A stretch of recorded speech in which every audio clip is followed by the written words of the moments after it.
बच्चों अब हम बढ़ते हैं अगले लर्निंग आउटकम की तरफ, that is transient response of RLC circuit having AC excitation.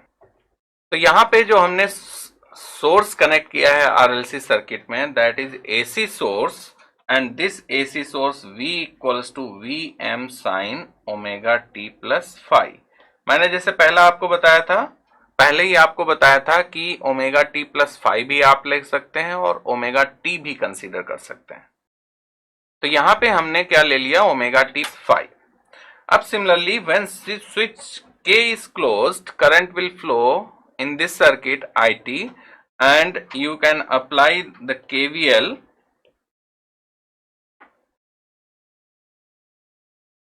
in the circuit. So by KVL, what will be the equation? Ri plus L di by dt plus 1 upon C I dt equals to V. And V is what? V is capital Vm sin omega t. Vm represents the maximum voltage, ठीक है, for that sinusoidal wave. तो यहां पे इसको आप हम differentiate करेंगे तो मिल जाएगा हमें d2i बाई dt2 प्लस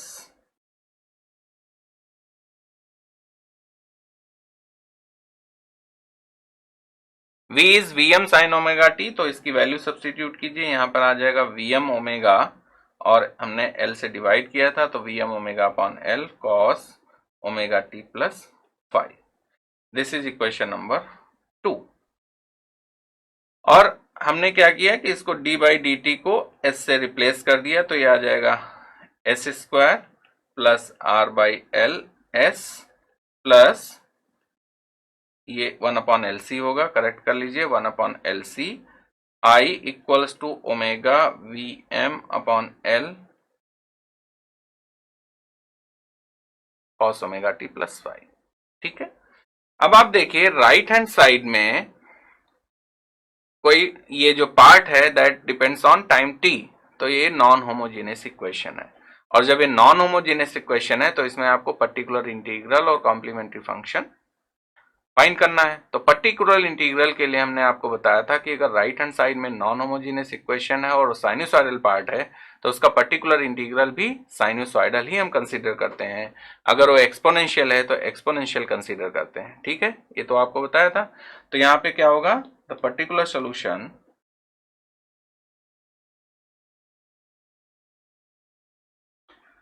ये पर्टिकुलर सोल्यूशन हमने कंसीडर कर लिया। ठीक है, अब पर्टिकुलर सोल्यूशन कंसीडर तो कर लिया, बट यहां पर a and b there are two arbitrary constant, तो इन आर्बिट्ररी कांस्टेंट्स की हमें वैल्यू सॉल्व करनी है। तो उसके लिए क्या करना पड़ेगा, ये जो सेकंड हमने इक्वेशन है इसमें i की प्लेस पे हमने ip की वैल्यू सब्स्टिट्यूट करनी है। ip की वैल्यू सब्स्टिट्यूट करेंगे, डिफ्रेंशिएट करेंगे इस ip को, एक डबल डिफ्रेंशिएशन है, एक सिंगल डिफ्रेंशिएशन है। तो लेफ्ट हैंड साइड में साइनोसॉइडल पार्ट आएंगे, कोसाइनोसॉइडल पार्ट आएंगे, राइट हैंड साइड में कोसाइनोसॉइडल पार्ट है।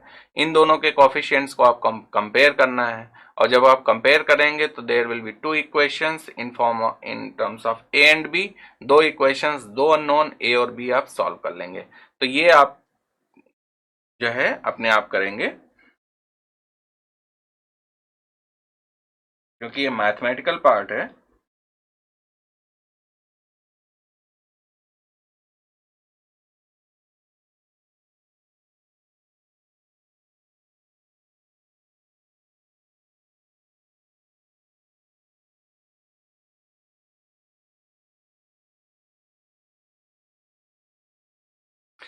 तो हमने ये दो इक्वेशंस हमें मिल गई आफ्टर कंपेयरिंग द कोफिशिएंट। ठीक है, अब इन दोनों इक्वेशन में आप देखिए ओमेगा आर एल सी ये तो सब कुछ नोन है, गिवन होगा। ए और बी दो कांस्टेंट है, इनको सॉल्व करना है। तो फ्रॉम इक्वेशन 2 एंड 3 एंड 4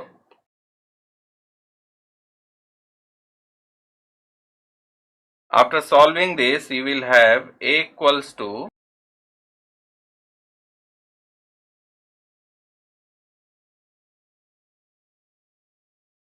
तो यहां पर हमने ए और बी की वैल्यूज फाइंड आउट कर ली।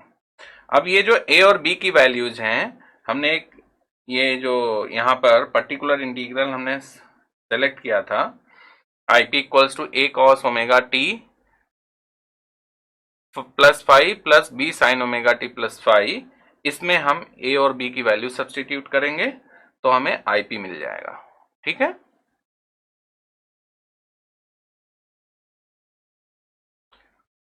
ओके, तो हमने यहां पर आईपी की वैल्यू फाइंड आउट कर ली, दैट इज इक्वेशन नंबर 5। ठीक है, अब आप यहां पर ये देखिए कि ये जो 5 है हम इसको भी सॉल्व कर सकते हैं, और ये आईपी में something into cos omega t plus 5 into something into sine omega t plus 5, तो इसको हम cos A cos b plus sign A sine B और cos sine a cos b plus cos a sine b का form भी बना सकते हैं। ठीक है, और जब वो हम एज्यूम करते हैं इसमें लेट एम कॉस थीटा, यहाँ पे हम देखिए फॉर्म बना सकते हैं cos A cos b plus sign A sine B, या फिर sign a cos b plus cos a sine b का। तो ये जो पोर्शन है, दिस पोर्शन, इसको मैंने एज्यूम कर लिया सपोज एम साइन थीटा, और इस पोर्शन को हमने एज्यूम कर लिया एम कॉस थीटा। ठीक है, तो m तो कॉमन है, m कांस्टेंट है, बाहर ले लेंगे तो sine theta cos at cos theta this. ठीक है, तो ये क्या हो जाएगा, sine a cos b plus cos a sine b का फॉर्म हो जाएगा, और यहां से आप थीटा भी सॉल्व कर सकते हैं। क्यों, m साइन थीटा और m कॉस थीटा को आप डिवाइड कर दीजिए तो क्या हो जाएगा, m cancel, tan theta equals to कुछ मिल जाएगा आपको। तो यहां से आप देखिए m sine theta upon m cos theta equals to tan theta, and ये आ जाता है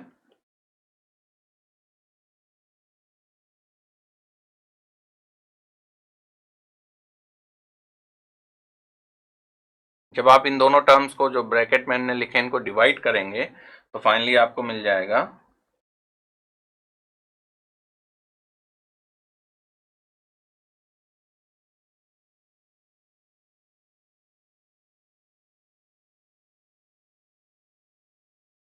और we can say theta equals to tan inverse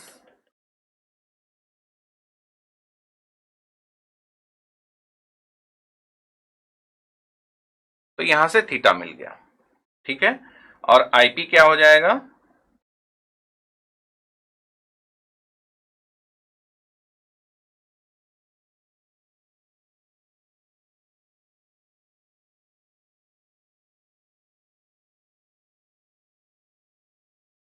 ठीक है। अब m की वैल्यू कैसे आप फाइंड करेंगे, ये जो दोनों टर्म है यहाँ पे कौन से, m साइन थीटा और m कॉस थीटा, अगर इनको स्क्वायर करके सम कर दें, रिकॉल कीजिए जो हमने आरएल और आरसी सर्किट में साइनसॉइडल के लिए बताया था वैसे ही आपको सब कुछ करना है। तो इनको स्क्वायर करके ऐड कर दें तो आपको m की वैल्यू मिल जाएगी,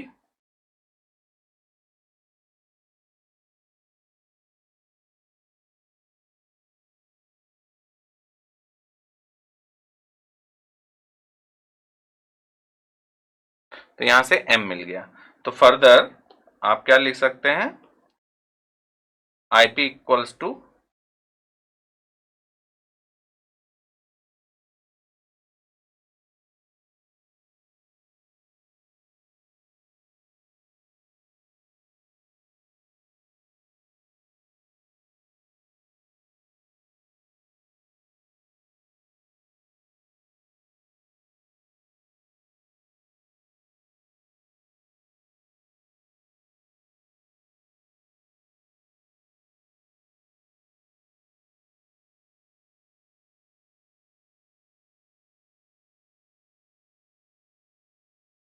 तो this is the final value of IP।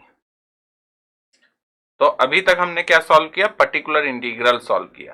ठीक है, नाउ सेकेंड पार्ट क्या है, कॉम्प्लीमेंट्री फंक्शन सॉल्व करना है। तो नाउ कॉम्प्लीमेंट्री फंक्शन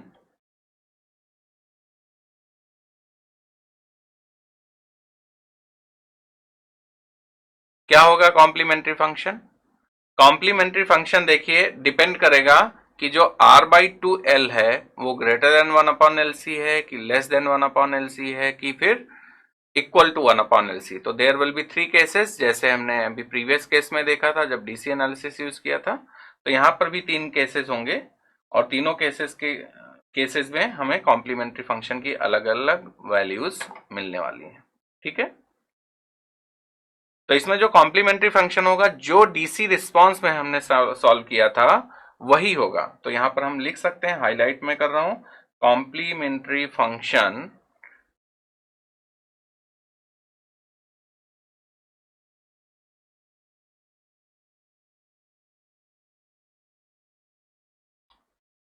तो तीनों केसेस के लिए, केस 1, केस 2, केस 3, तीनों केसेस के लिए आपको वहां पर जो हमने यूज किया था, फाइंड आउट किया था कॉम्प्लीमेंट्री फंक्शन, वो यहां पे होगा।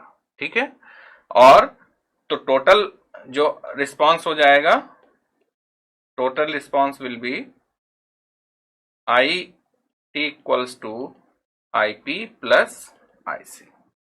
ठीक है, तो यहां पे केस 1, केस 2 और केस 3 तीनों के लिए पर्टिकुलर इंटीग्रल तो सेम है, सिर्फ कॉम्प्लीमेंट्री फंक्शन चेंज होगा। तो जैसे केस 1 क्या था, r by 2l greater than 1 upon L C this square, और you can say zeta is greater than 1। उस केस में जो ये i आ जाएगा, वहां पर अल्फा और बीटा के टर्म में हमने लिखा था दिस, प्लस यहां पर जो हमने ip लिखा था, ip की वैल्यू आप लिख लेंगे। Similarly r by 2l whole square is less than 1 upon L C, उस केस में क्या आया था, i equals to e raise to power alpha t c1 cos beta t, या k हमने k कंसीडर किया था तो यहां पर k आ जाएगा k1 k2 प्लस ip।